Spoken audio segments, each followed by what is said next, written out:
जय हिंद दोस्तों, आप देख रहे हैं एग्जाम मेट जी।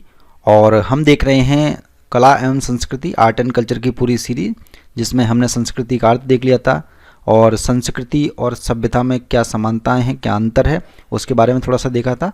और आज ये वीडियो है जो कि आपको संस्कृति और विरासत क्या होती है उसके बारे में बात होगी इसमें, और अन्य संस्कृति की कौन कौन सी अवधारणाएं हैं उनसे रिलेटेड बात करूंगा। ये पूरा लंबा वीडियो होगा, तो वीडियो को थोड़ा सा धैर्यपूर्वक देखेंगे तो सारी चीज़ें समझ में आएंगी। ये मान के चलिएगा कि आप कोई ऐसी बुक पढ़ रहे हैं जहाँ से प्रश्न बनने वाले हैं आपके, ठीक है। चाहे वो मेंस एग्जामिनेशन हो, संस्कृति वाला पार्ट हो, चाहे आपका एसए का पार्ट हो, चाहे आपका फोर्थ पेपर हो, ठीक है। तो उसमें ये काफ़ी आपको काम आएगा। तो वीडियो को लाइक और शेयर जरूर कर दीजिएगा, ठीक है। तो पढ़ते हैं हम लोग। देखिए, मैं एक तरह से बुक की तरह मैं पढ़ूंगा। जहाँ भी कुछ इंपॉर्टेंट पॉइंट नज़र आएगा मुझे एग्ज़ाम पॉइंट ऑफ व्यू से, तो वो मैं आपसे थोड़ा सा डिस्कशन कर लूँगा उसके बारे में।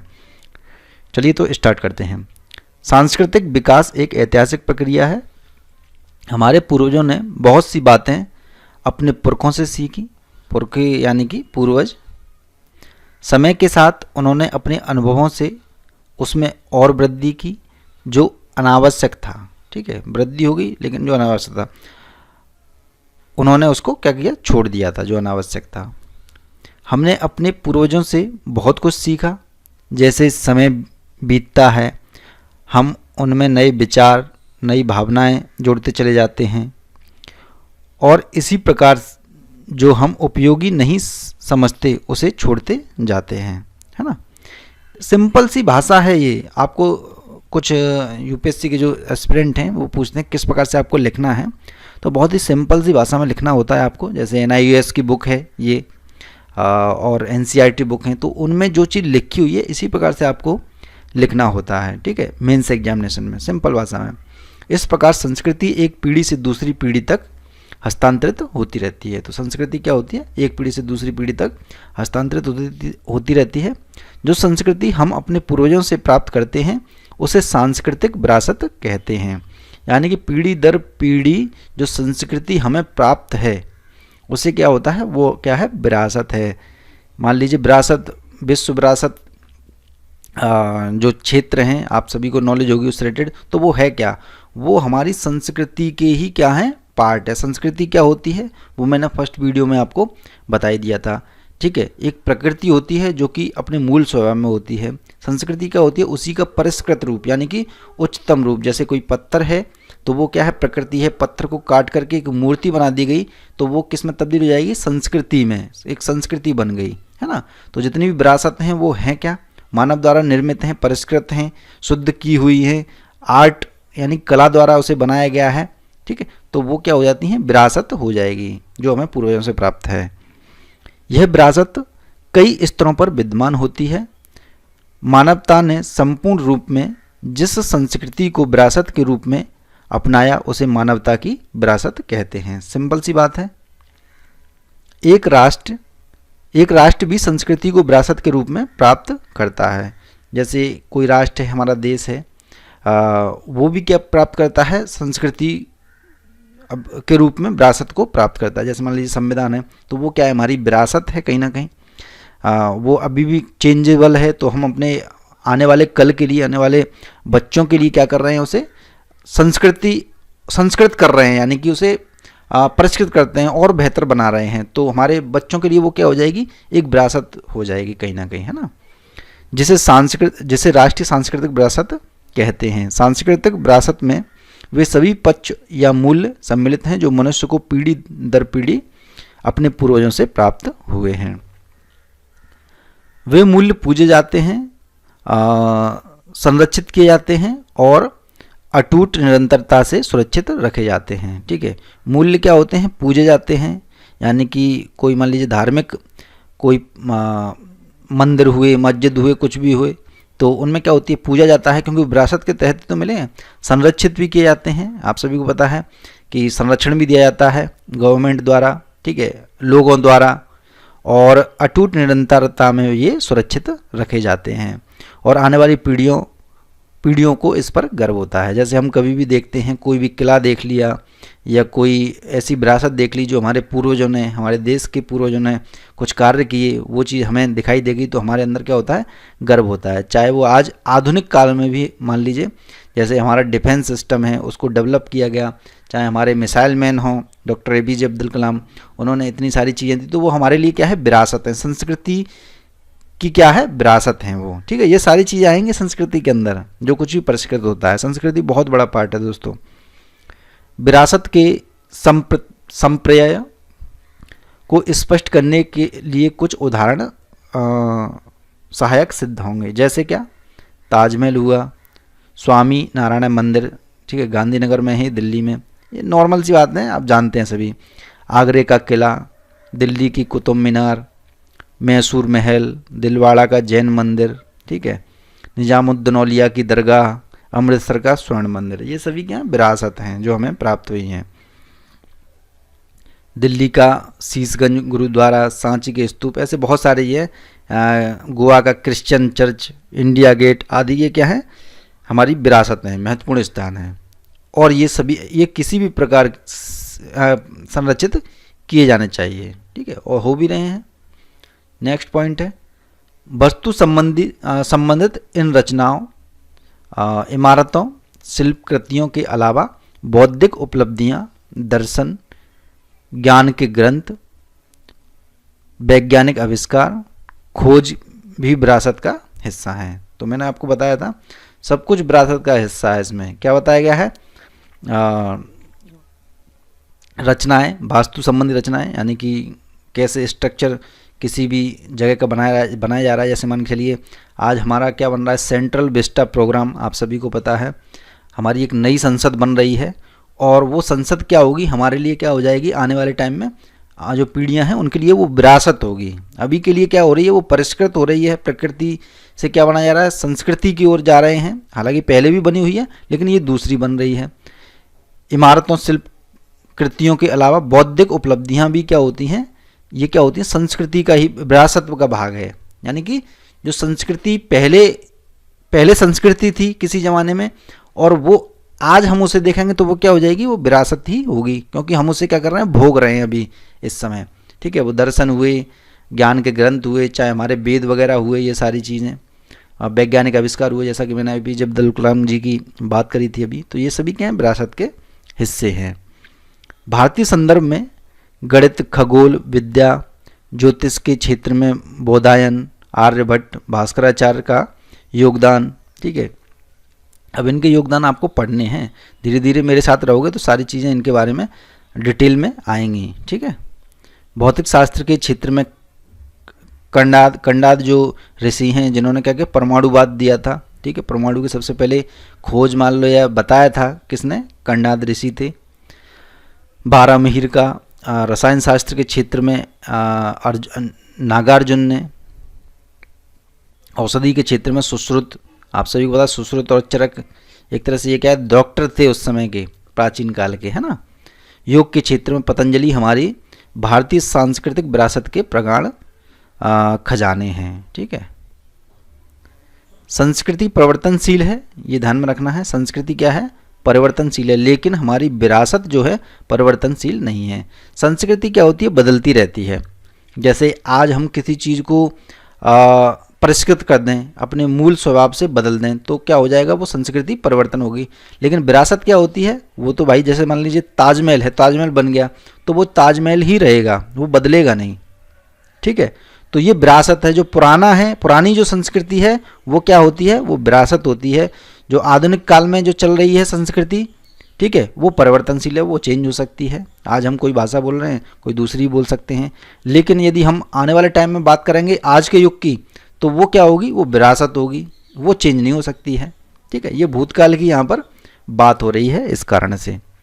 तो स्पष्ट रूप से आप अंतर जान लीजिए, ये आपके 4th पेपर में काम आएगा, कभी कोई निबंध आ गया उसमें काम आएगा, 1st पेपर में आपके काम आएगा आर्ट एंड कल्चर से रिलेटेड, और कभी कभार तो प्री में इस प्रकार के प्रश्न बन भी सकते हैं, बन भी जाते हैं, एक आध प्रश्न बाई चांस, ठीक है। हम प्रत्येक, और नॉर्मली आप UPSC कैंडिडेट हैं, एक जागरूक पर्सन है, तो आपको हमारी पूरे भारत के बारे में, एक तरह से संस्कृति आर्ट एंड कल्चर के बारे में, उन शब्दों के बारे में जानकारी होनी ही चाहिए। हम प्रत्येक जो किसी संस्कृति या निश्चित समूह से संबंध रखते हैं, दूसरे समुदाय संस्कृति से सांस्कृतिक गुणों को ले सकते हैं। ठीक है, दूसरी संस्कृति से भी ऐसा नहीं है कि नहीं लेना है, दूसरी संस्कृति से भी हम सीख सकते हैं। जैसे हड़प्पा सभ्यता है, सुमेर की सभ्यता है उस समय की, ईरान की सभ्यता थी, फारस की सभ्यता थी, तो उनसे क्या हुआ, आदान प्रदान हुआ। ठीक है, इसी वजह से तो सीखा कहीं ना कहीं। जैसे मान लीजिए भारत से ज्योतिष गया दूसरे देशों में, दूसरे देशों से कुछ अन्य चीज़ें आई, व्यापार वाणिज्य को सीखा कैसे करना है। ठीक है, तो ये सब चीज़ें क्या होती, आदान प्रदान हो जाता संस्कृति का। लेकिन हमारा जुड़ाव भारतीय सांस्कृतिक विरासत के साथ नहीं बदलेगा। ठीक है, ये बदलेगा नहीं भारत के साथ। हमारी भारतीय सांस्कृतिक विरासत हमें एक दूसरे से बांधे रखेगी और भारतीय साहित्य और धर्म ग्रंथ जैसे वेद, उपनिषद, गीता और योग आदि ने सभ्यता में उन्नति में सही ज्ञान, सही क्रिया, व्यवहार, अभ्यास को सभ्यता के परिपूरक के रूप में देकर योगदान दिया है। इसमें यहाँ पर जो चीज़ें यूज करी गई हैं ये अपने आप में क्या है, ज्ञान की पराकाष्ठा हैं। ये वेद हुए, उपनिषद हुए, योग से संबंधित योग हुए जो दिए हैं, ये क्या है, अपने आप में सभ्यता के लिए हमें सभ्यता दी है, ये परिपूरक हैं, कहने का तात्पर्य है। इससे बड़ा कोई योगदान नहीं हो सकता है। तो ये क्या है, हमारी विरासत है, सांस्कृतिक विरासत है। अब इससे संबंधित कुछ प्रश्न हैं, ये देखिए आप। सांस्कृतिक विरासत क्या है, इस पर आप लिखने का प्रयास करिए। सांस्कृतिक विरासत के कुछ उदाहरण आप दे सकते हो, जैसा कि मैंने आपको बताया ही है उसमें। नेक्स्ट पॉइंट पर चर्चा करते हैं, संस्कृति के सामान्य विशेषताएं। संस्कृति की जो सामान्य विशेषताएं वो हैं क्या, क्योंकि संस्कृति को समझना बहुत ज़रूरी है दोस्तों। इस पर पूरा लेख आ सकता है, कभी भी ऐसे आ सकता है। ठीक है, और फोर्थ पेपर में तो बन ही जाती हैं चीज़ें। अब हम कुछ सामान्य विशेषताओं पर विवेचन करेंगे जो संपूर्ण संसार की विभिन्न संस्कृतियों में समान हैं। ठीक है, मुझे पढ़ने में थोड़ा सा ऑड लगता है स्क्रीन पर, इस वजह से थोड़ा सा रुक जाऊं मैं, कोई आप माइंड मत करिएगा। ठीक है, क्योंकि मुझे पढ़ते पढ़ते क्या होता है, मैं जैसे ये लाइन पहुंच रहा हूँ तो इस लाइन को मैं देखने लग जाता हूँ कभी कभी गलती से। धीरे धीरे मैं करूँगा तो एग्जैक्ट चीज़ें आने लग जाएंगी। ठीक है, तो पहला पॉइंट है इसमें, संस्कृति सीखी जाती है और प्राप्त की जाती है।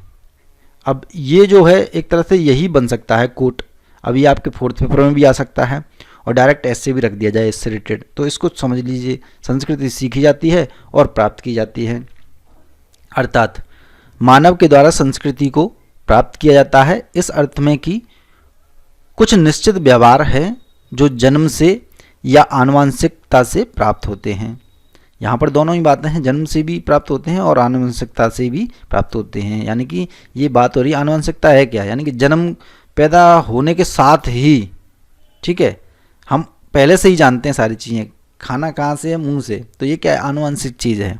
ठीक है, इसे मत नहीं सिखाएगा ना किसी बच्चे को तो तब भी वो अपने मुंह में ही डालेगा सारी चीज़ें। ठीक है, जैसे हमारे यहाँ पर एक गाय का बछड़ा जो है पैदा हुआ, तो मैं देख रहा था उसे बिल्कुल लाइव, तो वो क्या हुआ, जैसे ही उठते ही ना तो उसे किसी ने बताया, ठीक है, ना किसी ने बताया, और वो बच्चा उठ कर के सबसे पहले अपने माँ का दूध पीने लग गया, यानी गाय का दूध पीने लग गया, ना उसे कोई बताने वाला, ना इशारे करने वाला। तो ये क्या चीज़ हुई, आनुवंशिकता के अंदर आ गई। व्यक्ति कुछ गुण अपने माता पिता से भी प्राप्त करता है, लेकिन सामाजिक सांस्कृतिक व्यवहारों को पूर्वजों से प्राप्त नहीं करता है। वे पारिवारिक सदस्यों से सीखे जाते हैं, इन्हें वे समूह से और समाज से जिसमें वे रहते हैं उनसे सीखते हैं। ठीक है, यह स्पष्ट है कि मानव की संस्कृति शारीरिक सामाजिक वातावरण से प्रभावित होती है जिनके माध्यम से वे कार्य करते हैं। नेक्स्ट पॉइंट है, समझ गए होंगे, वो सिंपल सी भाषा है, सीधे सीधे आप मेरे साथ चलते जाएंगे, पढ़ते जाएंगे, तो ये मान के चलिए आप बुक ही पढ़ रहे हैं और एक मेंटर आपको पढ़ा रहा है। ठीक है, रेगुलर चलेगी ये सीरीज पूरी। संस्कृति लोगों के समूह द्वारा बांटी जाती है। ठीक है, ये भी पॉइंट आप नोट कर लीजिएगा। संस्कृति लोगों के समूह द्वारा बांटी जाती है। एक सोच या विचार या कार्य को संस्कृति कहा जाता है यदि यह लोगों के समूह के द्वारा बांटा और माना जाता या अभ्यास में लाया जाता है। ठीक है, विशेषता देख रहे हैं हम संस्कृति। एक विशेषता क्या है, संस्कृति संचयी होती है, यानी कि इकट्ठी। ठीक है, पीढ़ी दर पीढ़ी। संस्कृति में शामिल विभिन्न ज्ञान एक पीढ़ी से दूसरी पीढ़ी तक हस्तांतरित किया जा सकता है। जैसे जैसे समय बीतता जाता है, ज़्यादा से ज़्यादा ज्ञान उस विशिष्ट संस्कृति से जुड़ता जाता है। ठीक है, जो भी हम कुछ सीखे हैं, आज जो हम हैं वो हैं क्या, वो पीढ़ी दर पीढ़ी हमने जो कुछ भी सीखा है, हमने सीखा है, प्लस हमारे जीन ने जो सीखा है, ठीक है, वो चीज़ क्या हो रही है, जुड़ती जा रही हैं, है ना, जो जीवन में परेशानियों के समाधान के रूप में कार्य करता है, पीढ़ी दर पीढ़ी आगे बढ़ता रहता है। यह चक्र बदलते समय के एक विशिष्ट संस्कृति के रूप में बना रहता है। ठीक है, समझ गए होंगे, संचयी होती है, नॉर्मल आप ध्यान रखिएगा। नेक्स्ट पॉइंट है, संस्कृति परिवर्तनशील होती है। परिवर्तनशील भी होती है, हमने पहले भी विचार किया था। ज्ञान, विचार, परंपराएं नई संस्कृति के साथ अद्यतन होकर जुड़ते जाते हैं। ठीक है, समय के बीतने के साथ ही किसी विशिष्ट संस्कृति में सांस्कृतिक परिवर्तन संभव होते हैं। नेक्स्ट पॉइंट है आपका, संस्कृति गतिशील भी होती है। ठीक है, गति भी होती है, उसमें बदलाव भी होता है। कोई भी संस्कृति स्थिर दशा में या स्थायी नहीं होती है, इसमें बदलाव होता है। ठीक है, हमने देखा था पहले ही, विरासत क्या होती है, वो स्थायी होती है, परिवर्तनशील नहीं होती है। जैसे समय बीतता है, संस्कृति निरंतर बदलती रहती है और उसमें नए विचार और नए कौशल जुड़ते चले जाते हैं और पुराने तरीके में परिवर्तन होता जाता है। ये आप सभी चीज़ समझ रहे होंगे, सिंपल सी बात है। यह संस्कृति की विशेषता है जो संस्कृति के संचयी प्रवृत्ति से उत्पन्न होती है, यानी कि इकट्ठा करने से उत्पन्न होती है। ठीक है, नेक्स्ट पॉइंट है आपका, देखिए छठवां, संस्कृति हमें अनेक प्रकार के स्वीकृत व्यवहारों के तरीके प्रदान करती है, जो यह बताती है कि कैसे एक कार्य को संपादित किया जाना चाहिए, कैसे एक व्यक्ति को समुचित व्यवहार करना चाहिए। ये क्या है, संस्कृति के अंदर ही है। नेक्स्ट पॉइंट है आपका, संस्कृति भिन्न होती है। यह ऐसी व्यवस्था है जिसमें विभिन्न पारंपरिक भाग एक दूसरे पर आश्रित हैं। ठीक है, यद्यपि ये भाग अलग होते हैं, वे संस्कृति को पूर्ण रूप प्रदान करने में एक दूसरे पर आश्रित होते हैं। घबराना नहीं है बिल्कुल भी, सारी चीज़ें सुनोगे, पढ़ोगे बार बार, तो सारी चीज़ें आपको समझ में आने लग जाएंगे धीरे धीरे। एक तरह से आप ये समझ लीजिए, बुक पढ़ रहे हो आप, जहाँ भी ज़रूरत होगी मैं आपको कुछ चीज़ें समझा दूंगा, जो ज़रूरत होगी आपके एग्जाम पॉइंट ऑफ व्यू से ज़्यादा, जिस विचार को आप रख सकते हो, जिस विचार को आप नोट कर सकते हो, उस विचार को मैं समझा दूंगा। संस्कृति अक्सर वैचारिक होती है। एक व्यक्ति से उन विचारों का पालन करने की आशा की जाती है जिससे प्राय यह एक आदर्श तरीका प्रस्तुत करती है जिसमें उसी संस्कृति के अन्य लोगों की सामाजिक स्वीकृति प्राप्त की जा सके। ठीक है, तो ये हुआ संस्कृति के विशेषताएं ये हैं। तो अनुमति देने योग्य व्यवहार आदर्शों के से क्या अभिप्राय है। ठीक है, इसे आप थोड़ा सा स्पष्ट कर सकते हो कुछ अपने शब्दों में, 50 शब्दों में, 100 शब्दों में, अगर आपको जानकारी हो तो, वरना ज़्यादा कोई ज़रूरी नहीं है ये वाले प्रश्न लिखना। आप कैसे कह सकते हैं कि संस्कृति गतिशील है, इस पर आप थोड़ा सा लिख सकते हो 50 वर्ड में। ठीक है, इतना सारा पढ़ लिया। अब नेक्स्ट पॉइंट हम देखते हैं, मानव जीवन में संस्कृति का महत्व। क्या महत्व है आखिरकार मानव जीवन में, मानव जीवन को क्यों ज़रूरत है संस्कृति की, परिष्करण की क्यों ज़रूरत है, शुद्धता की क्यों ज़रूरत है। ठीक है, तो अब काफ़ी इंटरेस्टिंग जो सब्जेक्ट्स हैं या टॉपिक हैं वो शुरू होने वाले हैं। ठीक है, ध्यान से सुनिएगा। संस्कृति जीवन के निकट से जुड़ी है, यह कोई बाह्य वस्तु नहीं है और ना ही कोई आभूषण है जिसे मनुष्य प्रयोग कर सके। यह केवल रंगों का स्पर्श मात्र भी नहीं है, यह वह गुण है जो हमें मनुष्य बनाता है। ठीक है, जो हमें मनुष्य बनाता है, यानी कि संस्कृति क्या थी, प्रकृति होती है एक, प्रकृति को परिष्कृत कर दिया जाए, शुद्धतम रूप में लेके आया जाए, कलात्मक रूप प्रदान किया जाए, तो वो क्या हो जाएगा, संस्कृति में तब्दील हो जाएगा। तो वही क्या है, हमें ये मनुष्य बनाती है। ठीक है, इसी वजह से जो आया था ना इस बार कि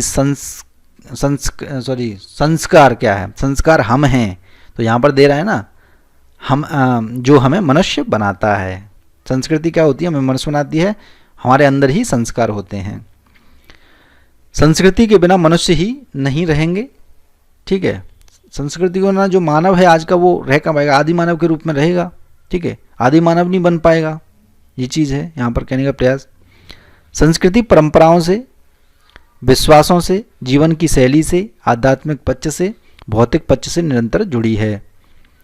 यह हमें जीवन का अर्थ, जीवन जीने का तरीका सिखाती है। मानव ही संस्कृति का निर्माता है और साथ ही संस्कृति मानव जीवन ही संस्कृति मानव को मानव बनाती है। ठीक है, संस्कृति का एक मौलिक तत्व है धार्मिक विश्वास, उसकी प्रतीकात्मक अभिव्यक्ति। हमें धार्मिक पहचान का सम्मान करना चाहिए। ठीक है, साथ ही सामाजिक प्रयत्नों से भी परिचित होना चाहिए जिनसे अंतर धार्मिक विश्वासों की बातचीत हो सके। ठीक है, एक दूसरे से करना चाहिए बिल्कुल, जिन्हें प्राय अंत सांस्कृतिक वार्तालाप कहा जाता है।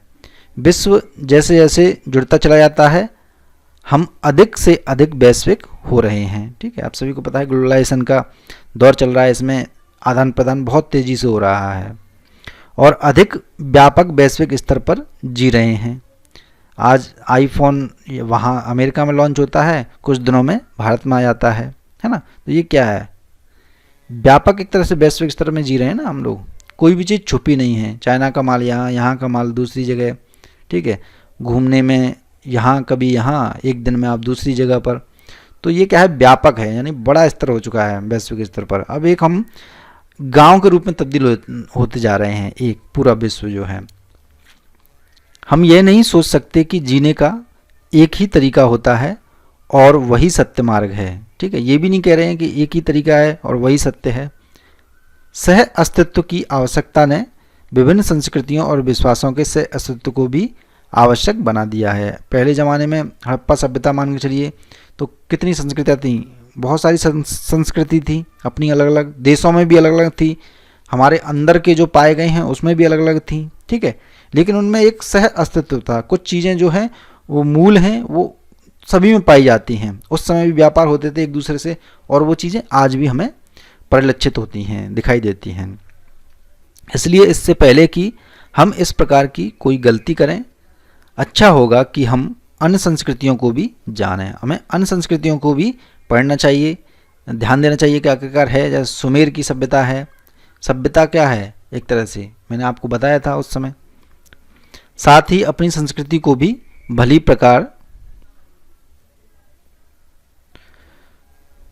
से समझें। हम दूसरी संस्कृतियों के विषय में कैसे चर्चा कर सकते हैं जब हम अपनी संस्कृति के मूल्यों को भली भांति जानते ही नहीं हैं। हम लोग क्या करते हैं, आरोप प्रत्यारोप लगाते रहते हैं कि अमेरिका की संस्कृति खराब है, पश्चिम सभ्यता, ये सभ्यता, वो सभ्यता। क्या हमें अपनी संस्कृति के बारे में पूर्ण ज्ञान है कि हमारी क्या विरासत है, क्या संस्कृति है? ठीक है, सत्य से व सुंदर, सत्यम शिवम सुंदरम, ये 3 शाश्वत मूल्य हैं जो संस्कृति से निकट से जुड़े हुए हैं। तो इसको आपको नोट कर लेना, सत्यम शिवम सुंदरम। इसका तात्पर्य क्या है, ये कैसे शाश्वत मूल्य हैं, इस प्रकार से कभी भी बन सकता है।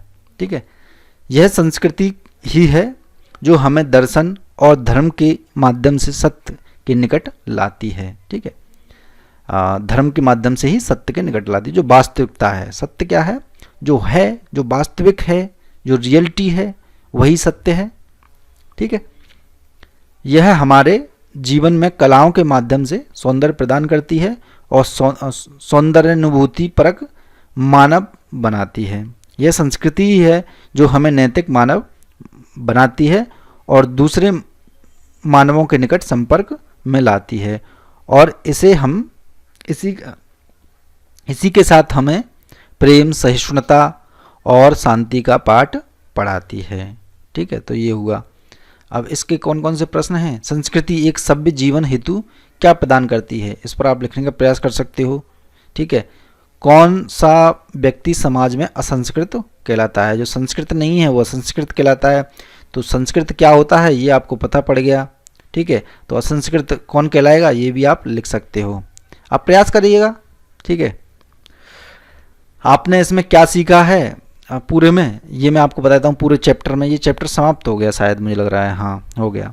संस्कृति शब्द लैटिन भाषा के कल्ट यानी कि कल्टस शब्द से मिलकर बना है, जिसका अर्थ क्या है, विकास करना या परिष्कृत करना, पहले ही जान लिया था। संस्कृति ये शॉर्ट सा नोट्स है, जिससे आपने जो शब्दावलियाँ जो दी गई हैं उनको दोबारा से हम रिवाइज एक तरह से कर रहे हैं ना, तो वो भी यहाँ पर मैं करवा दे रहा हूँ। संस्कृति संस्कृत भाषा के कृत से बनी हुई है, जिसका अर्थ है करना, ठीक है। इसी वजह से संस्कृति, प्रकृति और विकृति ये 3 रूप आते हैं संस्कृति, ठीक है। कृत से, संस्कृत भाषा के कृत शब्द से, संस्कृति प्रकृति, फिर आता है संस्कृति, फिर आता है विकृति, ठीक है। संस्कृति को एक व्यक्ति और विशेष रूप से एक समूह की जीवन, सोच और अनुभवों और उनको संगठित करने, जीवन को बांटने और उत्सव मनाने के एक मार्ग के रूप में परिभाषित किया गया है। तो ये हमने पहले बात करी थी। संस्कृति की विभिन्न विशेषताएं हैं। संस्कृति एक समूह के द्वारा प्राप्त की जाती है, नष्ट की जाती है या बांटी जाती है, ठीक है। यह संचयी है, अभी अभी बात करी थी। यह परिवर्तनीय है, बिल्कुल बात करी थी। विविध है और हमें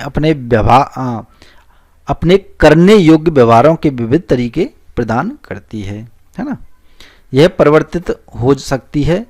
संस्कृति में भौतिक और गैर भौतिक दोनों घटक आते हैं, भौतिक और गैर भौतिक, ठीक है, आते हैं। जो दिखाई देते हैं, दिखाई क्या दे रहे हैं, जैसे घर है, मकान है, दुनिया है, ये सब कुछ दिखाई दे रही है। जो दिखाई नहीं देती वो हमारे विचार हैं, धर्म हैं, जो दिखाई नहीं देता, ईश्वर हैं, ठीक है, वो चीज़ क्या हो गई, मन है, वचन हैं, वो सब क्या हो गए, अभौतिक।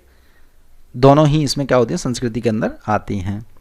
गहन अर्थ में यह संस्कृति ही है जो साहित्य के विविध रूप, संगीत, नृत्य, कला, स्थापत्य और विभिन्न दूसरी कलाकृतियों, साथ ही बहुत से संगठनों और संरचनाओं को उत्पन्न करती है, जो समाज की क्रियाओं को सुगम और सुव्यवस्थित बनाती है, ठीक है। नेक्स्ट पॉइंट है आपका, संस्कृति एक अच्छे जीवन जीने के लिए विचार, आदर्श, मूल्य देती है। आचरण में आत्मनियंत्रण, दूसरों की भावनाओं, अधिकारों के प्रति उदार हृदय होना संस्कृति की सर्वोत्तम पहचान है। बिल्कुल बच्चों की तरह पढ़ना है दोस्तों, जैसे आप कक्षा 8 के बच्चे हो और आपको एक एक चीज़ें जो है पढ़ाई जा रही हैं। इससे क्या होता है, आप सुन रहे हो ना बैठ करके, तब भी आपको अच्छा लगेगा, ठीक है। कान में आपने लीड लगाई, अपनी जो ईयरफोन है वो लगाया और उससे आप सुन रहे हो चीज़ों को, ठीक है। एक मेंटर आपको पढ़ा रहा है, ठीक है। तो इससे क्या होता है, चीज़ों को ज़्यादा याद रखने में थोड़ा सा ज़्यादा सहायक होती है। ये मान के चलिए मैं आपके साथ साथ हूँ, ठीक है। सांस्कृतिक विरासत का अर्थ है संस्कृति के वे सभी पक्ष या मूल्य जो मानव की अगली पीढ़ी को उनके पूर्वजों के द्वारा हस्तांतरित किए जाते हैं। विरासत का भी अर्थ देख लिया हमने। वास्तुकला संबंधी रचनाएं, स्मारक, बौद्धिक उपलब्धियां, दर्शन, ज्ञान के ग्रंथ अभी देखा था, सारी वैज्ञानिक खोजें, आविष्कार, ये सभी क्या हैं, विरासत के अंग हैं। तो एक रिवीजन के तौर पर हो गया। अब आप यहाँ से कैसे कर सकते हो, ये प्रश्न आप लिखने का प्रयास कर सकते हो, अगर कर सकते हो तो थोड़ा थोड़ा सा लिख सकते हो, एक आध प्रश्न लिख सकते हो, कोई बात नहीं, जो भी आपको समझ में आ रहा है। आप संस्कृति की अवधारणा को कैसे परिभाषित करेंगे, संस्कृति और सभ्यता कैसे समानार्थ हैं, सांस्कृतिक विरासत क्या है, या फिर संस्कृति की सामान्य विशेषताएं बता दीजिए। ये हमने पूरे 5 चैप्टर में इसमें पढ़ा था, तो वही यहाँ पर दे दिया गया है। ये तो नॉर्मल चीज़ हैं, इसकी हमें करने की ज़रूरत नहीं है, ठीक है। ये करने की ज़रूरत नहीं है। अब नेक्स्ट चैप्टर हम कल देखेंगे, ठीक है। ये नेक्स्ट चैप्टर आ गया, भारतीय संस्कृति के बारे में पढ़ेंगे। अब आपको आने लग जाएगा दोस्तों इंटरेस्ट, तो इसको हम नेक्स्ट वीडियो में देखेंगे। वीडियो को लाइक और शेयर जरूर कर दीजिए और बेल आइकन का बटन जरूर दबा दीजिएगा, क्योंकि अब कुछ चीज़ें बदलाव होने वाला है हमारे चैनल पर, काफ़ी बड़ा बदलाव होगा, जिससे आप अपनी पूरी की पूरी तैयारी बिल्कुल पूरी तरह से फ्री में कर सकते हो दोस्तों, पूरी तैयारी, ठीक है। ये आपको 5 से 7 दिन में बदलाव आपको दिखाई देने लगेंगे। बहुत सारे टीचर्स आएंगे जो यहाँ पर पढ़ाएंगे। जय हिंद, जय भारत, धन्यवाद।